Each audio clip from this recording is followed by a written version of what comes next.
Assalamualaikum warahmatullahi wabarakatuh. Halo semuanya, saya Fani Septinur Cahyani dengan NIM 19051214015 dari Prodi Sistem Informasi A. Dalam video ini, saya akan menjelaskan runtutan sejarah perkembangan internet.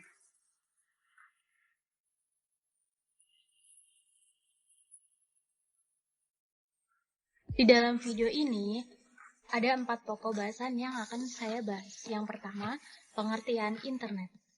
Yang kedua, awal perkembangan internet. Yang ketiga, runtutan perkembangan internet di dunia. Dan yang terakhir, runtutan perkembangan internet di Indonesia.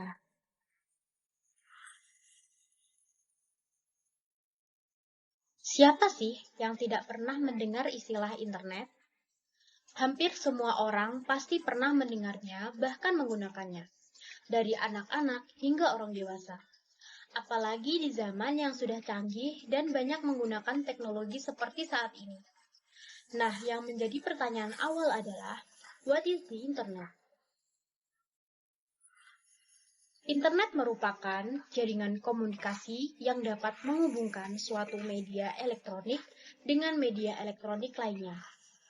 Menurut pendapat lain, ada yang mengatakan bahwa internet adalah jaringan komputer yang saling terhubung ke seluruh dunia tanpa mengenal batas teritorial, hukum, dan budaya.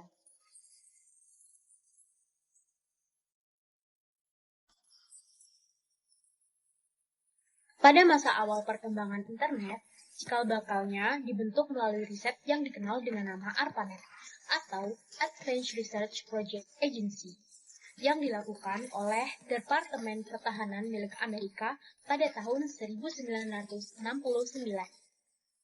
Pada saat itu, riset ini dikembangkan hanya untuk keperluan militer saja.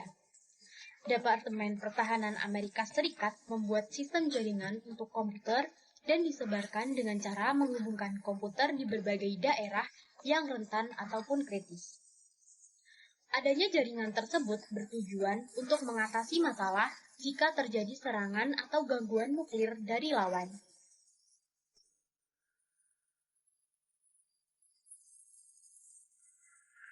Pada awalnya, proyek ARPANET menghubungkan 4 situs saja. Dan keempat situs tersebut membangun satu jaringan yang terpadu pada tahun 1969.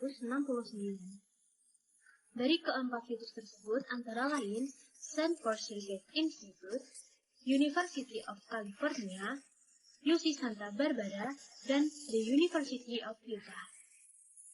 Proyek ARPANET diumumkan secara resmi pada bulan Oktober tahun 1972.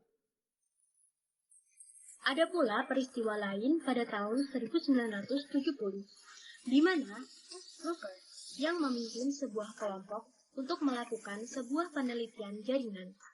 Kelompoknya tersebut berhasil menyelesaikan proyek host-to-host yang merupakan sebuah protokol ARPANET pertama.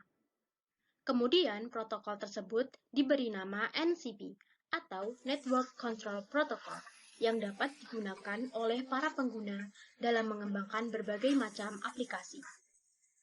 Lalu di tahun 1971, sudah terbentuk sistem surat menyurat secara elektronik, di mana seorang programmer komputer bernama Ray Tomlinson merupakan orang yang pertama kali mengirimkan email.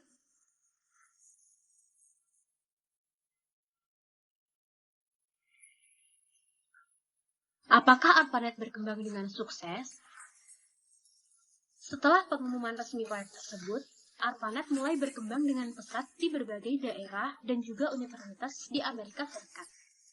Karena banyaknya daerah ataupun institusi lain yang ingin bergabung juga dalam sistem jaringan ini, membuat ARPANET kewalahan dan juga kesulitan untuk mengatur jaringannya agar dapat digunakan dengan baik.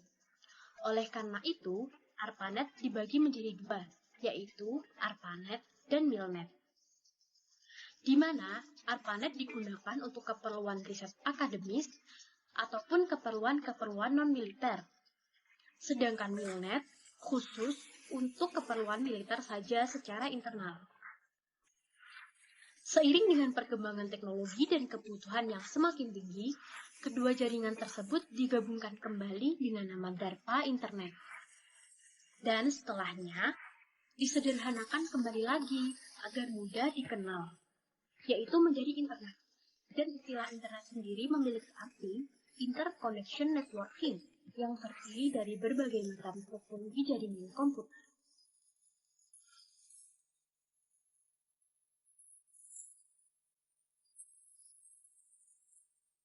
Selanjutnya, pembahasan mengenai runtutan tingkat perkembangan internet di dunia. Pada tahun 1960-an disebut sebagai awal mula perkembangan internet, di mana Paul Baran mengembangkan konsep switching paket yang berguna dalam perkembangan internet. Pada tahun 1961, konsep World Wide Web pertama kali diperkenalkan oleh Leonard Kleinrock dalam jurnalnya yang berjudul Information Flow in Large Communication Net. Selain itu, J.G.R. Licklider juga mempublikasikan konsep bahwa komputer dapat saling terhubung untuk saling mengirimkan data di tahun 1962.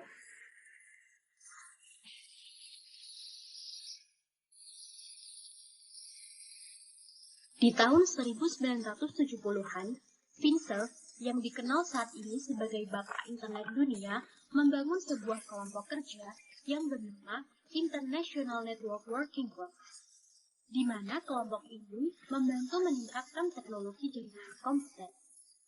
Di tahun 1972, makin banyak tempat yang terhubung jaringan dengan ARPANET.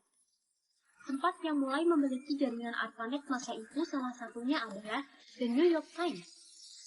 Di tahun 1973, makin banyak universitas di dunia yang memiliki jaringan ARPANET. Dan pada tahun inilah istilah internet muncul. Pada tahun 1974, Finserv bersama rekannya Bob Hahn memperkenalkan Transmission Control Protocol atau TCP.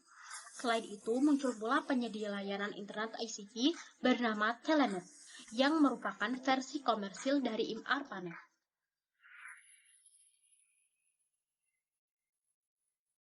Pada periode tahun 1980-an, masyarakat mulai memiliki personal komputer atau PC. PC di sini sudah menjadi gaya hidup atau kebutuhan pada saat itu. Pada tahun ini pula, internet mulai dipakai secara luas untuk mengirim email dan file transfer protokol atau FTP. Kemudian, pada tahun 1983, sistem DNS atau Domain Name System pun diperkenalkan. DNS seperti .com, .net, dan lain-lain dibuat untuk memudahkan pengguna internet untuk mengenal dan juga mengingat alamat situs yang dikunjungi.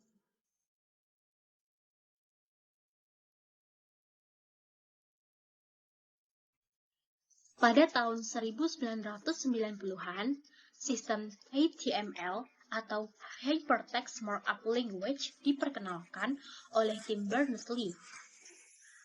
Dan pada tahun 1992, sudah mulai ada konten audio dan juga video yang dapat dinikmati di internet. Saat itu sudah muncul istilah surfing atau berselancar di dunia maya, atau juga sering disebut surfing the internet. Selanjutnya, website pun bermunculan di tahun 1993. Web browser bernama Mosaic Web Browser pun mulai dikembangkan. Lalu di tahun 1994, Yahoo pun didirikan oleh Jerry Yang dan juga David Phillips. Tahun 1995, situs e-commerce pertama yaitu eBay, Craigslist, dan juga Amazon pun mulai berdiri. Dan pada tahun 1998, Google pun mulai berdiri.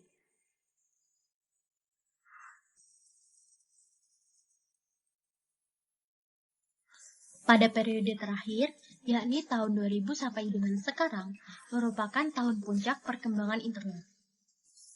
Awal mulanya pada tahun 2003, di mana sosial media seperti Skype dan juga MySpace mulai muncul. Dan juga website besar seperti WordPress dan Safari Web Browser muncul di tahun ini. Kemudian pada tahun 2004, Facebook berdiri bebarengan dengan Mozilla Firefox dan menjadi awal dari era sosial media. Kemudian pada tahun 2005, YouTube dan Reddit muncul. Dan sampai saat ini, era sosial media terus berkembang, serta memunculkan banyak platform baru seperti Twitter, Instagram, Pet, WhatsApp, dan lain-lain. Kemudian, untuk perkembangan internet di Indonesia sendiri terbagi menjadi 3 tahap. Yang pertama yaitu 1980-an, di mana pada tahap ini jaringan komputer pertama kali masuk di Indonesia dan masuk di 5 universitas. Contohnya seperti ITB, UI, dan lain-lain. Kemudian pada tahun 1986, komunitas radio amatir mulai populer.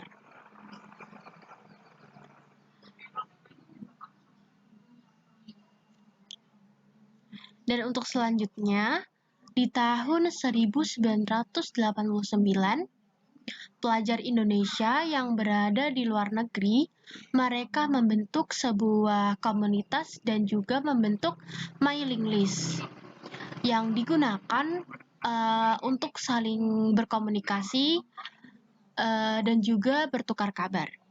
Nah, adapun nama mailing listnya itu indonesian.janus.berkeley.edu. Selanjutnya untuk tahap kedua di tahun 1996-90-an, komunikasi antara Indonesia dan Kanada dilakukan melalui gelombang radio. Dan alat yang digunakan berupa PC atau XT dan juga walkie-talkie. Dan pada tahun 1994, ISP Indonesia yang pertama bernama Indonet mulai muncul. Dan akhirnya di tahun 1905 sampai 1966, ITB atau Institut Teknologi Bandung berhasil mengembangkan internet dengan radio paket.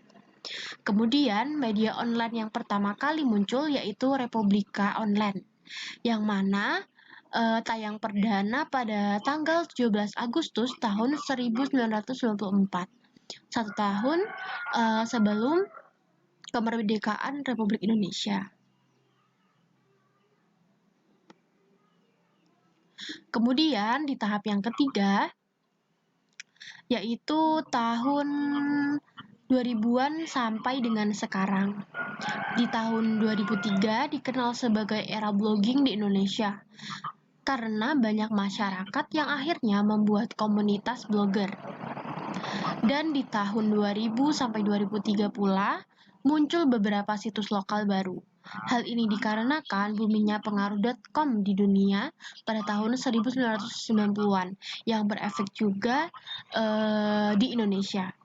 Nah, namun euforia ini tidak bertahan lama karena kehadiran situs lokal tersebut tidak didukung dengan aspek bisnis yang baik, sehingga pada tahun 2002 sampai 2003 satu persatu dari media tersebut mulai gugur. Nah, namun di balik itu semua, seperti detik.com, kompas.com, tempointeraktif.com, serta republika.co.id masih tetap bertahan sampai dengan sekarang. Dan masih eksis untuk saling bersaing menghadirkan kualitas yang terbaik untuk penggunanya. Dan di tahun 2004 menjadi era berkembangnya sosial media di Indonesia sampai dengan sekarang. Nah, di ujung video ini, kesimpulan dari runtutan perkembangan sejarah internet baik di dunia maupun di Indonesia sangatlah panjang sekali. Tanpa adanya peran dari para tokoh pendahulu, kita tidaklah bisa menikmati internet seperti saat ini. Kurang lebihnya, saya mohon maaf. Wassalamualaikum warahmatullahi wabarakatuh.